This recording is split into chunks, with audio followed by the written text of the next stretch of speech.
So I think that's everyone joined now. Welcome everyone, and thank you for bearing with us while we fixed out some technical issues there. My name's Oona Brooks-Hay. I'm the Director of the Scottish Centre for Crime and Justice Research, and I'm really delighted to be introducing our second Justice Futures seminar. So we're joined today by Roxana Pessoa Cavalcanti and Laurie Willis, who will be speaking and presenting on living a feminist life, women's activism as resistance against authoritarian governance in Latin America. Roxana is a senior lecturer at the School for Policy Studies at the University of Bristol, and Laurie is a senior lecturer in medical anthropology at the University of Edinburgh. So Roxana and Laurie will in a moment give us a short input. They'll each speak and give a brief presentation before sharing with us the documentary that they were involved in making. And then in the second half of the seminar, we'll have time for questions and discussions. So if you can hold your questions for then, do take a note and we can have a discussion after that. So without much further ado, I'll hand over to Roxana and Laurie. Thank you so much for the invitation, Oona, and thanks Rochelle, who's here as well, for all the support already this morning. Oh, afternoon now, actually. And thanks to all the attendees. So, as Oona was saying, today we are presenting this documentary that we've made, which is called Feminist Cities. Before we show it, we want to situate it within the broader research project that it emerges from. So our work starts from a very simple but important shift in perspective. So we take very seriously the knowledge that's produced by women on the front lines of urban violence, particularly in Latin America. And we treat that knowledge not just as a testimony, but as theory. So our attempts in this work is to move beyond the dominant frameworks for understanding violence that have historically come from the global north. These tend to focus on crime, institutions, and reform, often assuming that the state is a neutral actor or even a source of protection. So let me see if I can share some slides. Can everybody see that?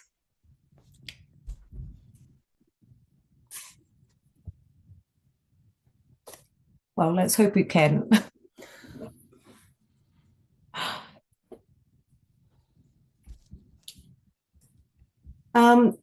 Okay, so in this work that we've been doing, we highlight that how violence is experienced, differently in many parts of the world.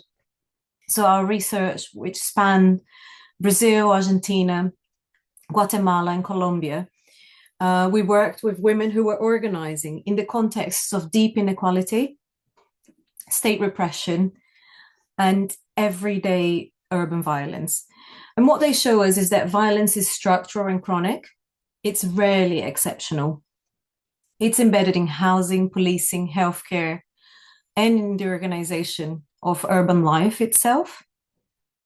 So we have a new piece of work which is coming out that takes this approach and focuses directly on women's rights defenders. This term reflects a shift away from thinking about activism as simply advocacy, like petitioning the state or asking for reform, and towards understanding it as defense. Because for many women we work with, activism has become about survival.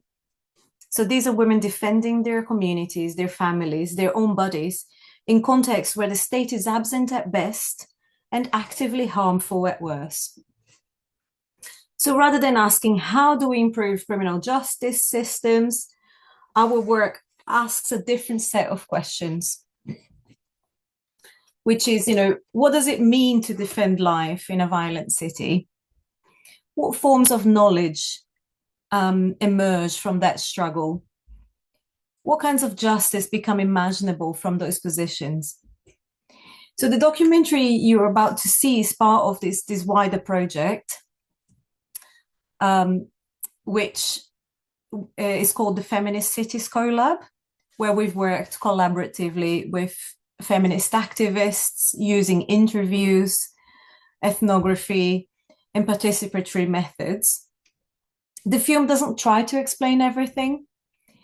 It offers a window into these lived realities, into the everyday work of defending life in the city. I'm going to pass it to my colleague Laurie now. Hi everyone. So I'm Laurie Willis, and yeah, thank you again, Oona and Rochelle, for organizing this and hosting us today. It's a real pleasure. I really should have popped over to you from Edinburgh. So I'll say a little bit more about how we think about this project theoretically. So how we approach it in that way. So the project is part of the documentary, and this work that we're presenting today is part of this larger project that was funded by the British Academy to really think through how it is that feminism is deployed in activist practice today. So, in my own work, which I won't talk too much about today, I look at the way that feminism is deployed by right-wing groups as a particular tool to bolster certain claims and certain forms of the political in Brazil. But really what we're trying to do, across this work is really bring together kind of two strands of thought. So we're kind of working from Southern theory and also working from feminist abolition theory.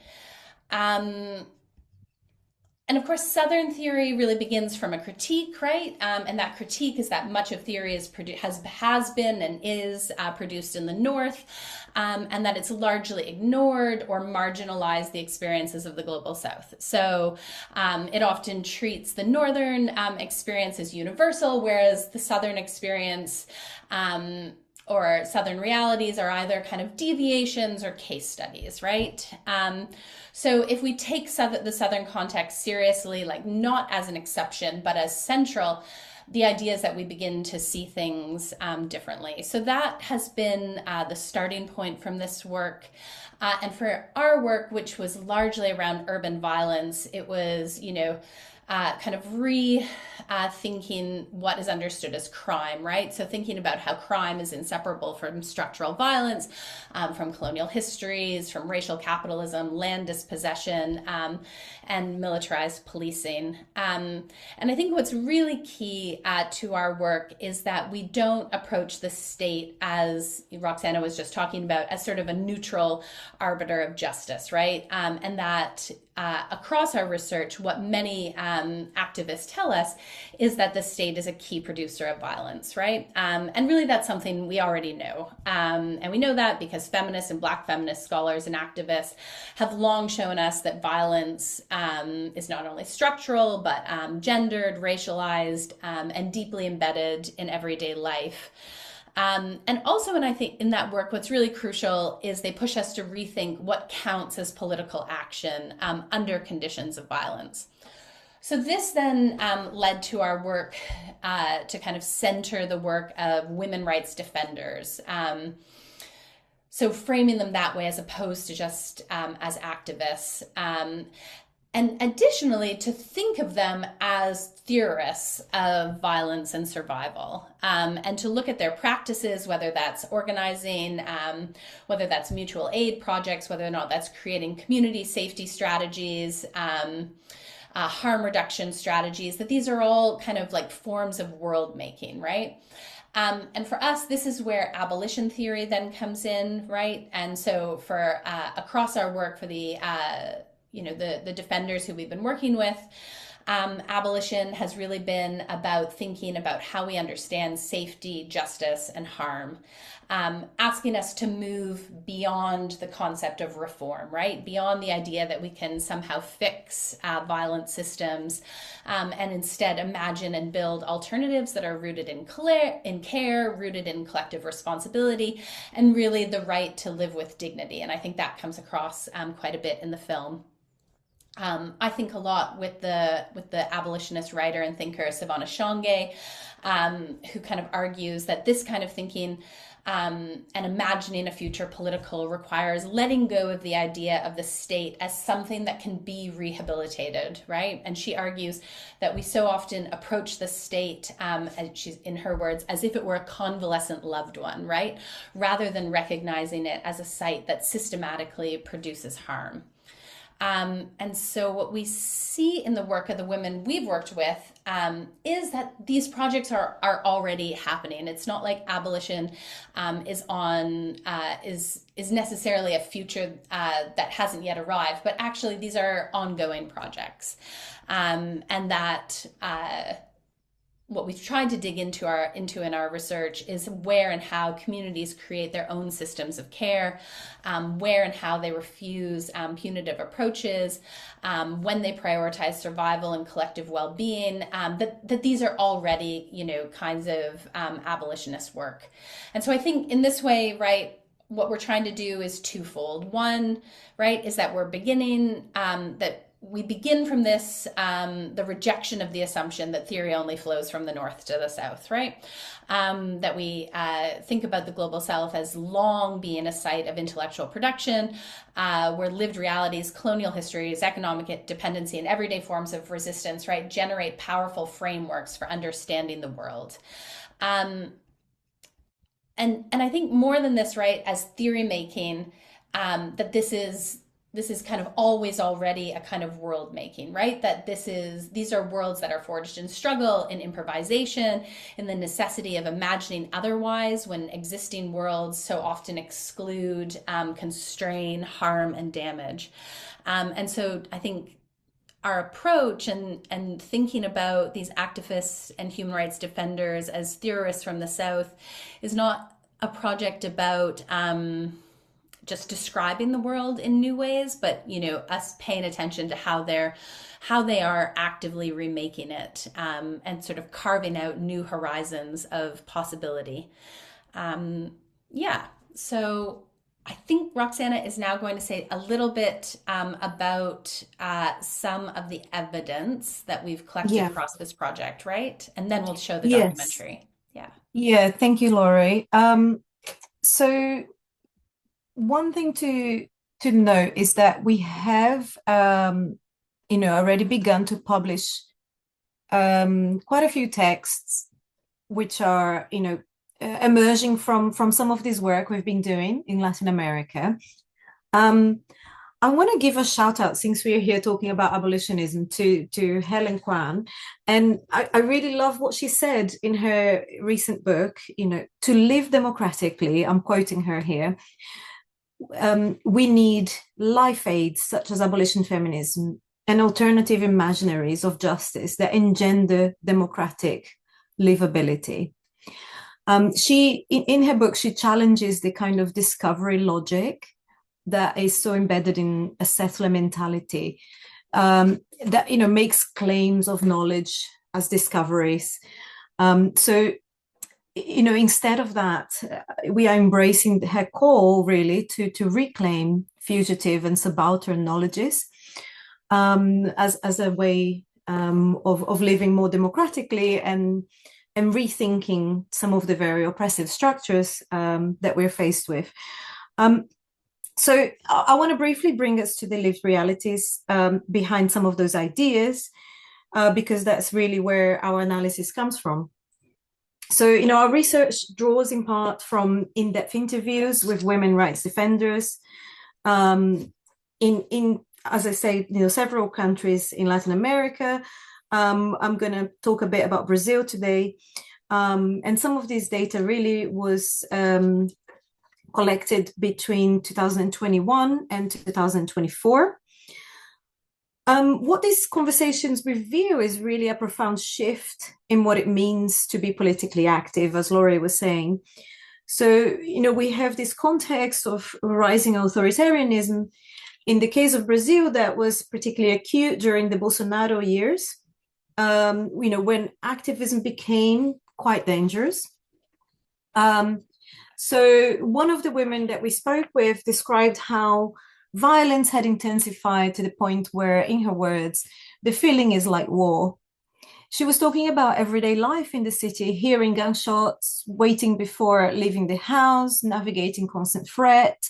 She was also talking about political organizing, because activism now involves managing risk in very immediate ways, organizing meetings without phones, traveling in convoys for safety, constantly assessing the possibility of surveillance or attack.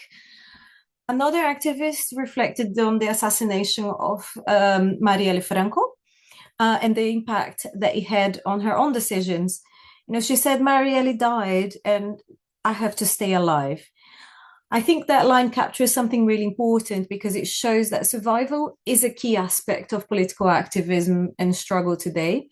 These women are living with violence, navigating it, developing strategies to endure and protect others. And this is why the concept of defense matters so much, because what we see is that defending a community might mean organizing childcare or food distribution. It might mean documenting abuses. It might mean simply making it possible for others to exist safely in public space. So this is absolutely central to how safety is actually produced. At the same time, these testimonies also show the limits of reform. There's very little faith that the state will deliver justice. In many cases, the state is part of the problem. Many of you would have followed, some of the very large-scale massacres that have happened in Brazilian favelas, for example, in Brazilian marginalized communities. Last October, hundreds of people were killed by the police, who are state agents.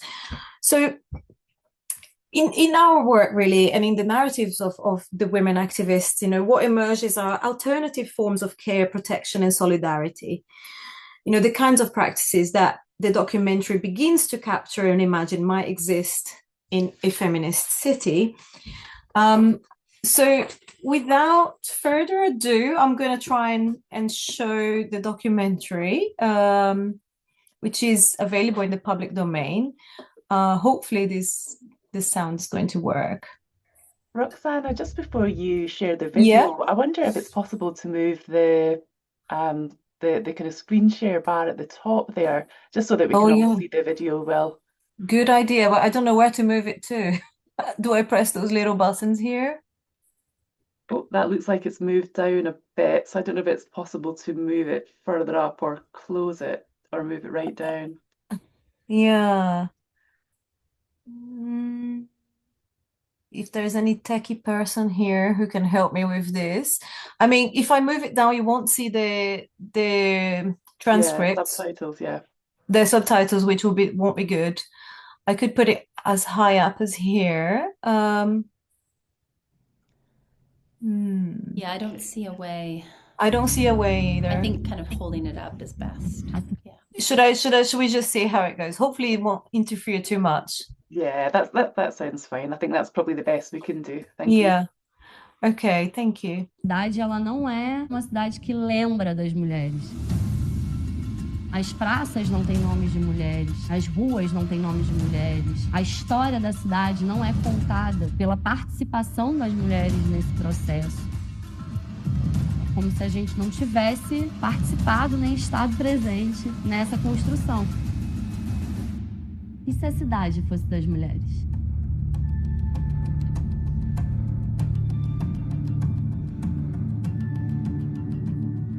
Eu sou Dara Santana, sou da zona norte do Rio de Janeiro, cria de Del Castilho, sou feminista, antirracista e abolicionista penal. Fazer parte de um grupo de mulheres que estão discutindo o que a gente quer de possibilidade para o futuro, eu acho que é transformador, porque você começa a ver, através da pesquisa, todos os problemas que precisam ser apontados, as soluções que existem e que contemple uma sociedade de manutenção de vida e não uma sociedade de morte. Quando a gente parte da realidade concreta das mulheres para pensar como elas vivem a cidade, é onde a gente vai encontrando esses buracos, né? Esses problemas, os abismos que existem. It's about dismantling these broader structures of power and violence that shape women's lives, and build alternative futures that we so urgently need today and that our lives depend on. Una de las principales características que necesita tener es esta mirada, esta atención especial al trabajo de cuidados, y que en este sentido, para poder revertir no tantos años de extractivismo, podemos decir, sobre los cuerpos de las mujeres, por un lado es colectivizar ese trabajo, por otro lado es dar respuestas, espacios de contención, sobre todo para las infancias, pero también es valorizar esos espacios como espacios políticos.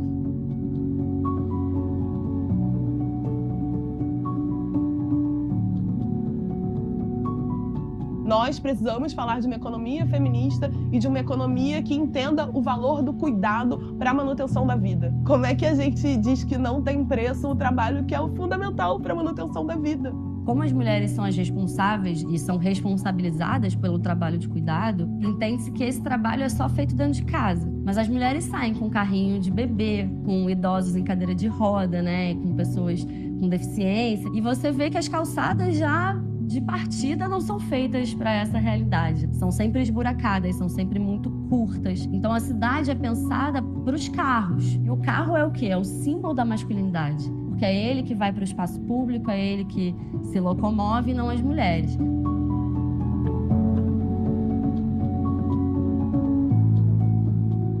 Eu sou uma mulher que usa o transporte público. Quantas de nós não passamos assédio? É o cara que vai botar a câmera do celular debaixo da sua saia, é o outro que vai passar sarrando em você. Então, o tempo todo nós temos que estar pensando o nosso corpo naquele lugar com segurança. E aí, onde você coloca a bolsa, pensar esse transporte seguro é começar a pensar as mulheres nesse centro de estruturação de vida. Mais mulheres dirigindo ônibus, mais mulheres nas equipes de segurança, e uma segurança que não seja uma segurança patrimonial, e sim uma segurança de vida.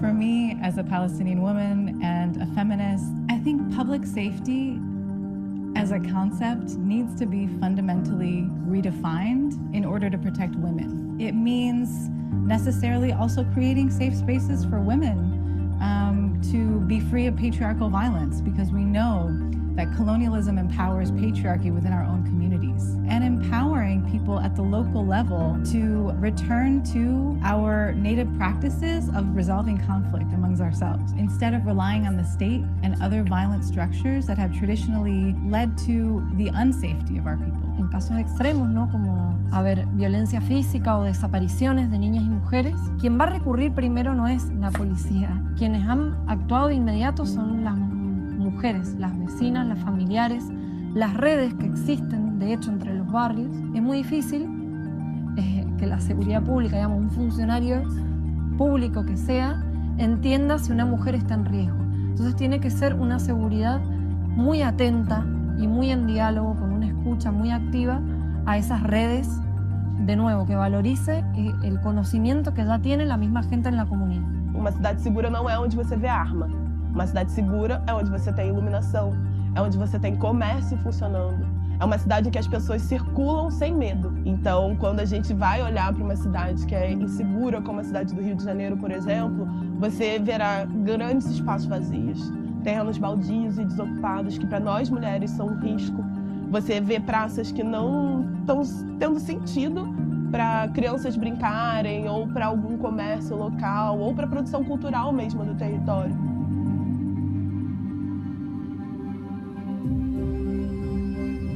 E eu acho que, para além disso, seriam as hortas urbanas como alternativa de acesso à comida, que essa produção também seja acessível para a comunidade que elas estão, né, para as outras pessoas, e aí isso também geraria outros benefícios, como uma melhora na alimentação, uma alimentação saudável, sem agrotóxico. En Argentina, sobre todo, tenemos mucha experiencia histórica con lo que tiene que ver con las ollas populares, ¿no?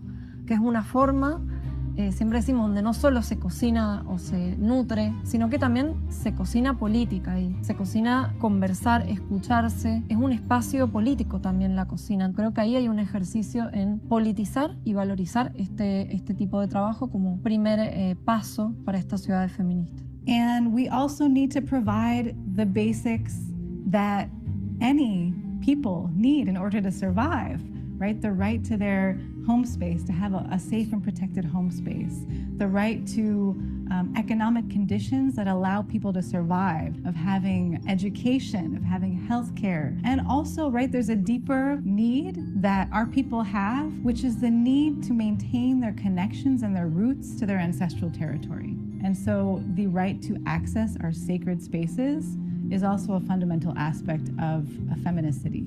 Para nós, as creches são fundamentais, porque as creches são o primeiro espaço de sociabilidade e contato com a educação das crianças. E é onde alivia as mulheres de não se responsabilizarem sozinhas por essa educação. El pasar por un ámbito educativo transforma. Conocer a otras personas, tener tiempo para leer algo que te gusta, es algo que no debería ser un privilegio, que debería ser para todas. And so for young women, right, in Palestine, in Gaza, and across the world, having access to their educational institutions, having the right to go to school, having the right to learn about their native histories and cultural practices and identities is fundamental for any prospect of livability and a future. Creating feminist cities means creating spaces of life and livability, not only for Palestinian women, but for our entire communities, for our children, for our men, for our future generations. Las ciudades feministas creo que podríamos definirla principalmente por estas redes de sostén colectivo, comunitario y basadas sobre todo en redes de afecto y cuidados. En este sentido, una ciudad feminista, digamos, sería un lugar que nos permita estar, sostenernos, cuidarnos y donde não estemos em risco. Porque as desculpas para responsabilizar as mulheres pelas violências que elas sofrem não têm limites, né? O desafio é muito grande, mas eu acho que a resposta é coletiva e não individual. Quanto mais a gente individualizar essas respostas, mais difícil vai ser, de fato, de transformar a forma como a gente vive em sociedade mesmo, né? E aí, a partir disso, a gente pode ter uma cidade que seja não só solidária, mas também acolhedora para as mulheres. Então é necessária a nossa organização para que a gente faça, sim, construir, através de vozes coletivas, as soluções para o futuro e a transformação para uma sociedade mais igual.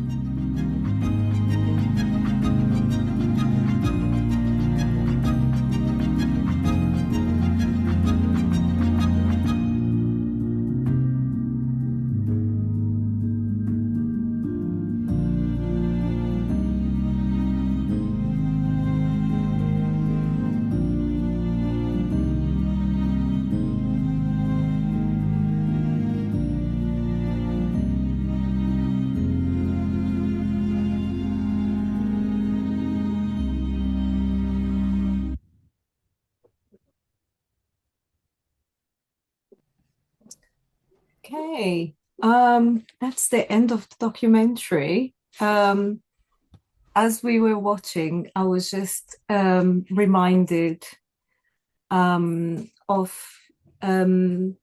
Arundhati Roy's speech all the way back in 2003 at the World Social Forum. And I'm going to quote her here. Our strategy should not only be to confront empire, but to lay siege to it, to deprive it of oxygen, to shame it, to mock it with our art, our music, our literature, our stubbornness, our joy, our brilliance, our sheer relentlessness, and our ability to tell our own stories, stories that are different from the ones we are being brainwashed to believe. I love that that quote, and I think that's kind of maybe the spirit to think about some conclusions, that, we see this abolitionist work as a way to explore compassion and solidarity as a radical feminist ethic of liberation. That's it from me. I don't know if Laurie wants to say any more, or do we want to open to questions? I think that's a beautiful place to stop. Thank you, Roxy. And yeah, I think we'd be happy to take questions and chat with people about the film or the broader projects or whatever comes up. Yeah, fantastic. I agree. That's a perfect note to end on there. So Yeah, I welcome everyone to think of any questions that they might like to ask, or even any reflections that you'd like to share. People are welcome to pop a question in the chat, or if you want, you can put your hand up. I'll try and keep an eye on any hands up, and if I miss you completely, just holler. So while people are just giving some thought to questions they might like to add or ask, I just really struck me. There's so much in what you said, and also in that documentary, and I felt really touched by the way that defending a community can be framed and reframed as sustaining life and livable spaces. So I really appreciated and enjoyed that. I've got some things that I would love to ask, but rather than hog the space and abuse my position as chair, I shall hand over for some questions. I see that Erin has raised her hand. Would you like to come in and ask a question, Erin?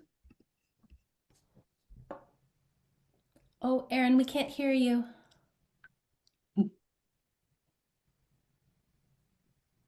Okay, so I think those hand signals might mean go on to another question and come back. That was very good interpretation. I didn't know what that meant. Yeah, it was a good guess. It was a good guess. So yes, does anyone else have any questions just while Erin is fixing out her sound there?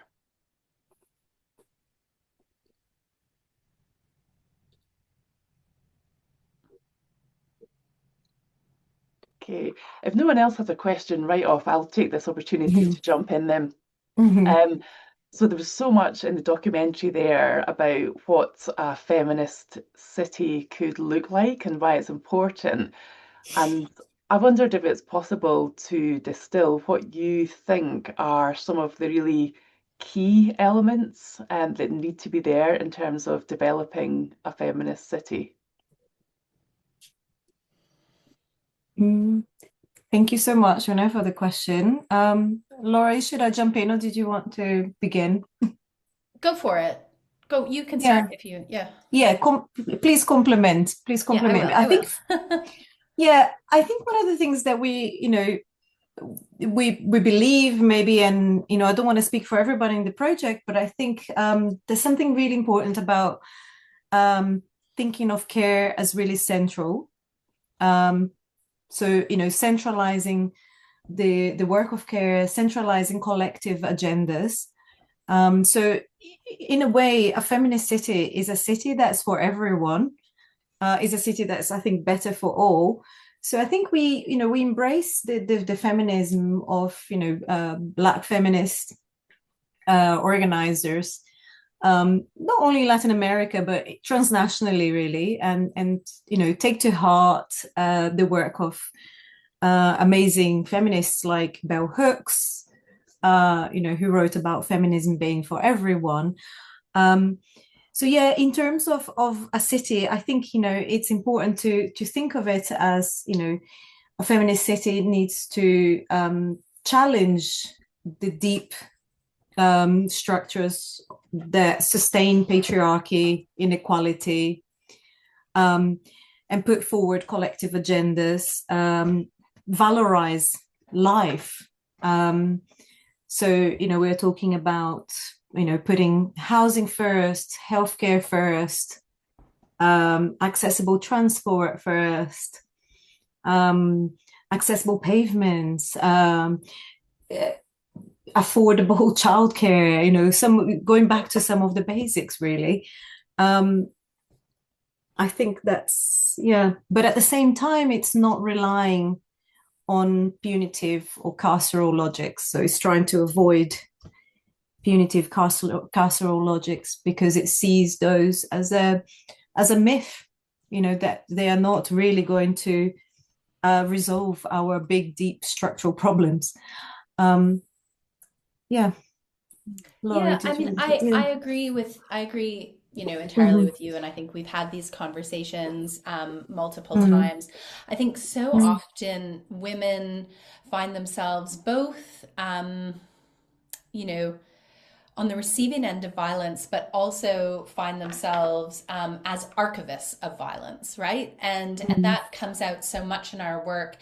And what this film did, and And honestly, we did not over-direct or overproduce this film. It was a really a very open space given to people to speak through. The film is overwhelmingly positive, right? In terms of like actively reimagining what a city could be. And so I think really thinking through, what we hear over and over and over again, care as political work, and affection as political work is one of the things Sarah Ahmoud says at one point, right? And what's, one of the things that I'm constantly reminded about whenever we watch the film is that the film, people talk about, they're talking about nurseries, they're talking about potholes in cars, they're talking about safe buses, they're also talking about, people's rights to their sacred spaces. They're talking, they're talking about patriarchy, colonialism, and every single one of these things kind of drips into the film in a way that makes a lot of sense, right? And so, do we have, one or two central tenets of what would make a good feminist city? I'm not sure. I think it's that fundamentally it's about putting, care and affection at the forefront and kind of rejecting, as Roxana said, kind of a different, a slightly reformed carceral logic, right? And that instead building something, fairly significantly different. Okay. Oh, sorry, one more thing that I think is important is that I think in a lot of the theory, right, and even in the work that I was citing and thinking through, we kind of think in abolition work we think of reform as different. In the film, though, reform is still very much part of it. And I think that that's something that's valuable to come back to in terms of the way that futures are imagined and that people are imagining that they're going to be built. That's great. Thank you so much. Should we go back to Erin and see if that sound issue has worked out? Yeah. Can you all hear me now? Yay. All right, thank you. Sorry, I went from my phone to my laptop, so it was but I just want to say thank you for this really amazing work. I work on democratic public ownership. I'm a PhD student at University of Glasgow, and I've just started. So a lot of this is related to things I've been thinking about, and I really want to look into cases in Latin America. So one thing that caught my attention was discussion of like popular kitchens in the documentary. Are those in all related to like popular pharmacies as well? And secondly, I was just kind of curious about how these kind of collective networks are like established, how they're maintained, and the barriers they face. So like if they're, I'm assuming they're grassroots oriented. I'm just kind of curious about like how they physically keep those networks going and kind of organize under different structures. Yeah. Laurie, should I start on that? Sure. Go for it. Yeah. So the popular kitchens, I don't know if you noticed in one of the slides, we actually had a picture of some tables, which was in an occupation called Ocupação 9 de Julho in São Paulo, which we visited in one of our field trips. And what I think is really fascinating about places like that, that particular occupation, it used to be like an abandoned government building. And I think around 3,000 families led by women basically squatted on the place, and they live there. They've taken hold of that space, and they now have that popular, they have a kitchen, an open kitchen, like a community solidarity kitchen, which brings in funds. They've got a little radical library that opens up at the weekends. They have all kinds of interesting, clubs, boxing club for the children, and different activities that are run there. So it's a really fascinating place, which you can visit if you end up going to Brazil. They're open to the public. So, people from all walks of life come in there, and they have lunch together on a Sunday on those tables. I took the picture just before they opened for lunch, but it gets really busy and they make amazing food. So I think there is a lot of organizing at different levels. There is the grassroots. There are people who are, more embedded also in government institutions, more so now. I think that, the Bolsonaro is out, the federal government has changed. So you see kind of more of an embedding again of some of the social movements within the kind of, institutions of the state. But yeah, there's, I think, a diversity of organizing. Some of the organizations that we were working with have been very well established. Some of them had been, become NGOs like more than 30 years ago. So one of the people is speaking in the documentary, Carolina Peterle. She's written about the community kitchens as well. So it might be an interesting case to follow up. But I'm not actually sure if the work is translated into English. But so some of this work is, written in Portuguese and Spanish. But yeah, it might be an interesting one to follow up. Yeah, I think that's a great answer. I won't say too much more. Just, did you know that in my other research life, I worked on antibiotics? So I really liked to hear that you asked about the collaborative pharmacies. I think they're often separate from kitchens, but I think the root of it is very much is similar, right? About making accessible and shared the conditions under which people need to thrive and thrive with dignity. Thank you both. That's really interesting. Yeah, thank you. So we've got some questions in the chat as well. I'm going to skip down the questions a little because I see that we've got one from Deborah Russo, who I think is sharing a facility with Kirsten Anderson, because I think they did have their hands up earlier. Yay, there's Deborah there. I don't know, Deborah, if you want to come in, or I can just read out your question.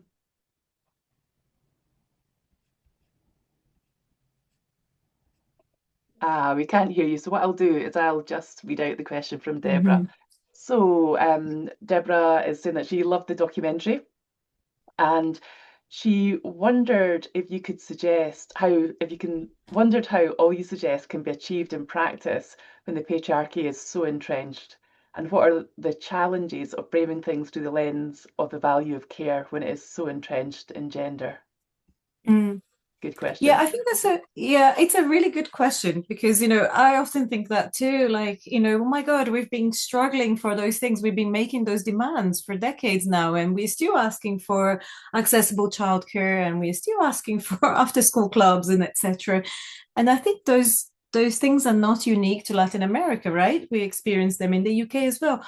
I was really inspired when I was actually looking at Glasgow recently and seeing that some of the kind of feminist cities agendas are also, being talked about in the city of Glasgow.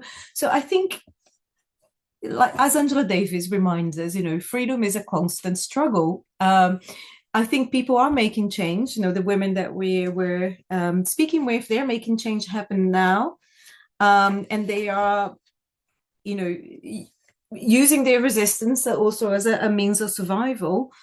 Yeah, I think we basically have to keep hope at heart and remember that it's very convenient for, authoritarian governments or those that are, fostering like a anti-gender backlash or anti-gender agendas to basically dishearten us. It's convenient for them. So we need to stick together and basically remember that, hope is what keeps us going, and anger too, I think. So being angry about stuff is really important. Yeah. I mean, I think it's a really great point. I often return over and over again when I'm thinking about care, right? Because I think we need to be cautious with that concept, as you're pointing out in your comment, right? I often go back to the work of Lisa Stevenson. She's an anthropologist who writes on care, right? And she reminds us that care is not always innocent, right? Care can often be a way of holding, particular conditions of life in place, right? Of managing it and constraining it, even as it claims to sustain it, right? So, claims to care are often authorize what can be a violent intervention. Colonialism was often pitched as a form of care, right? Like care is doing work that is often violent but it's masquerading in an innocent move. So, and in some of the work that I'm doing as part of this project about right-wing movements, right, I'm looking at the way that the right-wing evangelical church in Brazil is mobilizing this language of care and protection, and downloading that work even further onto women, right? In the kind of in maintenance of heteronormative structures and a kind of prevailing patriarchal work. So I think in all these ways we need to be really careful when we think about care and we go, oh, women are carers, right? That's what we need to prop them up. I think what's happening in the documentary and what people are arguing for, right, is a different kind of orientation to the political, right? And that putting care, affection, nurture, dignity, these kinds of things at its center is going to create a different kind of politics than what we have today. So I think I think we need to hold both of these things together. So yeah, that's a great question. Thank you, Kirsten. Yeah, a great question and a great answer, I think. Thank you.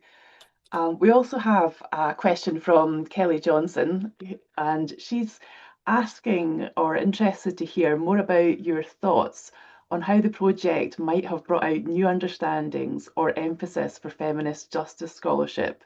And she's reflecting that the spatial focus brings in so many new dimensions. Yeah, I think I'm cautious of saying, using the language of new in a way, but because I feel like we are, building on a path that has been, has started by so many women before us that have been doing this work. So perhaps one of the things that is maybe more unconventional about the project is that, we really made an effort to work collaboratively with a range of activists in Latin America and to work with them to make those agendas, perhaps more visible through different means, different modes of production. So, the documentary, podcasts, writing, and working together, really. Laurie, what do you think?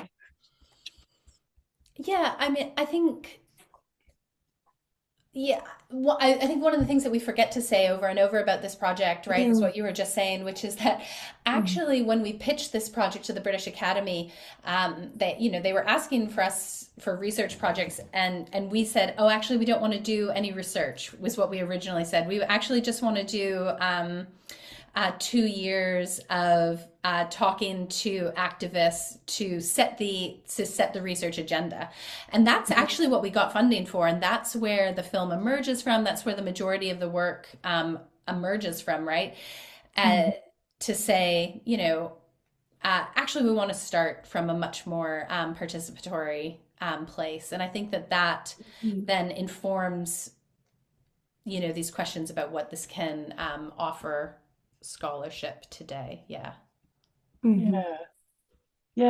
you. And I think that actually leads in quite nicely to the next question from Daniel. So Daniel in the chat is asking or kind of commenting that he really liked the value of the idea that you introduced about lived experience participants, not only as describers, but theorists of their experience. So that's a very different starting point, and wondered if you could perhaps say a little bit more about that. I mean, I think this is a really important thing, right? I think so often when we might start with this assumption that, oh, we want to put, participants' voices first, right? As if they're recounting stories or events or something like that. And, I think, what thinking about participants as already theory makers is kind of this shift where we're like, actually, people are already interpreting their own, their own stories. They're already tracing patterns. They're already naming forces. They're already making sense of how, power is moving through the worlds that they occupy, and limiting them in particular ways, right? That theory doesn't exist when researchers arrive, right? It's always already been there, embedded in these everyday acts of reflection and the language people use, and the possibilities they imagine. And so I think it's less about like giving participants a theoretical voice, and leaning more into like recognizing how they are actively making theory already, even if that theory is like fragmentary or like in relation to something else, or carried in a particular story rather than in a higher level abstraction, right? But that in those different forms, it's no less analytical for that, right? And that this it's already kind of situated in a clarity, an experience that I think kind of formal theory making can sometimes miss, right? And so I think that, this is kind of the move that we were attempting to make in the research, and starting from that place. Excellent. Thank you, Laurie. I think we've maybe just got time for perhaps one or maybe two other quick questions. So from Shalini, and again, this is on the idea about women's voices again, and Shalini's asking how the vision of a feminist city might also reflect women that are living in informal settlements, or who are facing homelessness, who are entirely rejected by the city. Yeah, that's a really good question. And I think, many of the activists we worked with were working with women in situations that were extremely precarious. So it's really, I think this is part of the work that they are doing, is to kind of, fertilize those radical ideas that basically contest and resist, oppressive, patriarchal and capitalist systems that are, deeply marginalizing and disproportionately affecting, especially women of color in the global South. So in a way, we were trying to shed light on this work of defending those communities, the work that they are doing to create alternative spaces, and moments to assert their own lives, and rendering, against the interests of state and capital. Laurie.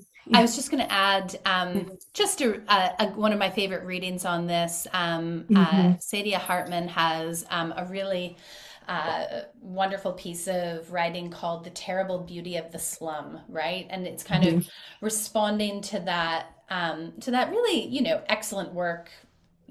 Why we don't use the language of the slum anymore, why we kind of shift to informal, but she does this, she kind of reframes it all, and she calls the slum an arena of elaboration. And I'm just going to read you the quote because it's short and it's good. And she thinks of it as an urban commons where the poor assemble, improvise the forms of life, experiment with freedom, and refuse the menial existence scripted for them. And so I think, your question is so key, right? These people are fundamentally being told they actually aren't the city. They're excluded from the city. And actually, to make the city good, we probably need to bulldoze them even further, into the dirt, right? And I think that, Hartman's, invocation in this moment is to sort of be like, well, actually, the city is right there. That's maybe the only place the city is, in fact. And if you're looking for what future forms of freedom might look like, that's where we would find it. So I think it's a great question, and I love Saidiya Hartman for thinking that through. Thanks so much for sharing that with us. It's now 1 o'clock, so I'm afraid we'll have to close there. This the time meeting has is absolutely being recorded. flown. And apologies to those of you whose questions we didn't quite get to. But can I just say thanks, Roxana, thanks, Laurie, for such a wonderful seminar and such a rich discussion as well. I mean, I just found it so inspirational and really fitting with the theme of Justice Futures. So thanks so much for that contribution. Thanks all. Thank you so much. It's been a pleasure. Yeah, thank you.